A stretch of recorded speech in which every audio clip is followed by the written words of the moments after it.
እና ደግሞ ፐርሰናሊ ነው የምወደውን ዘፈን ባክ አልበም ውስጥ አካትልኝ በጣም እንወዳለን በጣም ይወዱታል ማለት ነው ፕሮሞሽን ኮንሰርት እምወድና ማከብርህ ውድ ልጄ ኩራቴ ነህ ግርማ ሞገሴ ነህ በጣም ብዙ ነገር ነው ተጽዕኖ ያደረገብኝ አፍሪካዊ ነው ከቴዲነቱም ላይወራ ይችላል አንዳንዴ የሚያውቀው ሰው ብቻ ነው የሚያውቀው ግን መጀመሪያው ሰኮንድ ጀምሮ እስከ መጨረሻው አንድ ሰኮንድ የለም ቅን ያልሆነበት ማለት ነው ቅንነት ያላሳየበት ጨዋ ያልሆነበት ወይ በስርዓት ያላነጋገረበት ከኔ ጋር አትሊስት አንድ ሰኮንድ የለም እንደዛ አይነት ተከባብረን ሁሉም ሰው አክብሮ ነው ማቀው በቃ ያ ጸባዩ ከሁሉም ሰው ጋር ይመስለኛል ሁሉም ሰው ያንን ይረዳል እንጃ ቢረዱት ጥሩ ነው ቅን ሰው ነው እንግዲህ በኔ ኤክስፒሪየንስ ስለሌላ ማውራት አልችልም ይሄ ቢታወቅ ደስ ይላል ቅን ሰው መሆኑ ማለት ነው እኛም የዛሬ 15 ዓመት ስለነበርንበት እዚህ ፕሮጀክት ውስጥ እና በደንብ ማሪኔት ስላደረገ ጥሩ ስራ ነው ጥሩ ስራ ቴዳ በጣም እንደተሰራ በጣም ታላቅ ነገር እንደተሰራ አውቃለሁ እግዚአብሔር አሁንም እድሜ ይስጥህ የልጆችህ አባት እስከ መጨረሻ ድረስ እንደዚህ ትልቅ እንደሆንክ እንደዚህ ሀገርህን እንደወደድክ እንደዚህ ህዝቡ እንደወደደ እግዚአብሔር ሁሉ ነገር ወደፊት የሚያሳምረው በአዲሱ አልበም እንገናኛለን እግዚአብሔር ይስጥልኝ እኔ ምስክር መሆን አይጠብቅብኝም 100% ህዝቡ ያውቃል ይሄን ምክንያቱም ስራዎችን ብቻ ማየት መስከር ይችላል እነዛ ሀገር ግን አንድ ነገር ሁሉ ታሪኮችን ወይ የተደበቁ ወይ ደግሞ ሰው ከጊዜ ብዛት ችላ ያላቸው ነገሮች ቁጭ አድርጎ በጣም አርቲስቲክ በሆነ መንገድ በጣም በሚያምር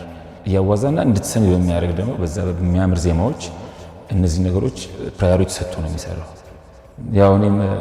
መመስከር ስላለብኝ ነው እንጂ ሁሉም ሰው የሚያውቀው ነው መጀመሪያ እኔ መጣልሽም ወይ ደግሞ የቴዲን ሾው ለመግባት ሲያስብ አንድ ሰው መጀመሪያ ጭንቅላቱ የሚመጣበት ይሄ ይመስለኛል ያ ዴዲኬሽን ያ ትሩዝ አንድ ነገር ይዞ መምጣት ምንም ሐሳብ ሳይዋዥቅ ሳይቀያየር አንድን ዓላማ ይዞ መምጣት ከባድ ነው እሱ ነው መጀመሪያ ነገሩ አፍሪካዊ ምናምን የሚያወራው ነገር ይሄ በጣም ይገርመኛል ብዙ ሰው እንደዚህ አይቻላልም እንደዚህም ገጥሞኝም አያውቅም ቴዲ ይለያል በጣም በምንም ነገር የማይደራደርበት ሀገርና ሀገር እንደ ዘፋኝ እንደ ሙዚቀኛ ሙዚቃና ሙዚቃ ነው አልልሽ ቴዲ ሙዚቃማ ሙዚቃ ነው ግን ሀገርና ሀገር ላይ አይደራደርም ቴዲ አስተሳሰቡ ይገርመኛል አደንቀዋለሁ እንግዲህ ለአድናቂዎቻችንም ለቴዲ ወዳጆችም ለቴዲ አድናቂዎችም ቤተሰቦችም ለሁላችሁም ይሄ አልበም በጣም ታፍ አልበም ነው በጣም ቆንጆ አልበም ነው የሰራነው እንደምትወዱት እርግጠኛ ነኝ ማንንም ሰው የሚወደው አልበም ነው የተሰራው ብዙ ሰው ነው የተሳተፈው እዚህ አልበም ላይ በጣም ብዙ ሰው እንግዲህ እግዚአብሔር ዳን ጊዜ መስጠት መድከም ያለ ድካም ጥሩ ነገር እንደማይመጣ እና እኔ አንዳንዴ የቴዲ ሩብ ያህል መልፋት ብችል ሩብ ብዙ ብዙ ነገር መስራት እችላለሁ እና እሱን አቅም መፍጠር ነው ፈልገው ሩቧን የሱን 50 እና 100 አልችለውም ስለዚህ በጣም ይለፋል በጣም ይደክማል ስለተደከመ ጥሩ ነገር ይመጣና እሱ ነገር እኔ ኢንስፓየር አድርጎኛል ስራዎቼ ላይ እንዳልኩሽ የተወሰነች ፐርሰንት ለመድከም ለመታገል እሱን ወስጃለሁ ከቴዲ ቴዳዬ ዘመን ሁሉ የተባረከ ይሁንልህ ቀጣዩን ስራ በጉጉት እየጠበቅኩኝ ነው ምርጥ እንደሚሆን እርግጠኛ ነኝ ስራው ለሁሉም የሚያስደስት ለሁሉም የሚሆን እንዲሆን ከልቤ እመኝልሃለሁ በዚህ ቴዲዬ ድንቅ ብዕረኛ ነው እስከ ዛሬ ድረስ ድሮ አለቤ ሾው ላይ ቴዲዬ ኢንተርቪው ሲደረግ የተናገረውን ነገር እስካሁን ድረስ ይቀባበሉታል ሰዎች ከዚህ በላይ ምን ጸጋ አለ እመወደው ደግሞ አዲሱ አልበም ይወጣል ህዝቡ በጉጉት እየጠበቀ ነው ከራሴ ጀምሮ በጉጉት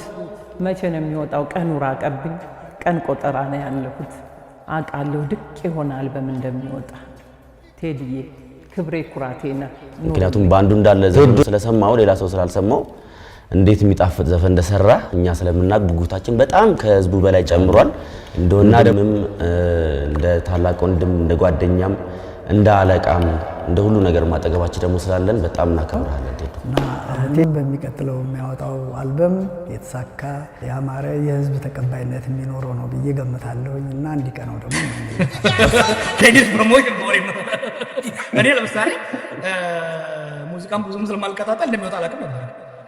ስላፈሩት ግን እኔም ሰማሁት አይ ቲንክ አብዛኛው ሰው አሁን ካለው የኢትዮጵያ ችግር በኢትዮጵያ ውስጥ ህዝቡ አሁን ከፍተኛ ችግሩ ኑሮ ውድነት ነው። ሁለተኛ የሰላም እጦት ነው። ስለ ሙዚቃ ብዙ የሚሰማ ሰው የለም። መግለጫ በመከልከል በሚሊዮን ብር አውጥቶ ሊያገኝ የማይችለውን ፕሮሞሽን የሰሩለትና እድለኛ ነው። ሊያመሰግናቸው ኮምፕሌን ሊያደርግ ሳይሆን ሊያመሰግናቸው የሚገባው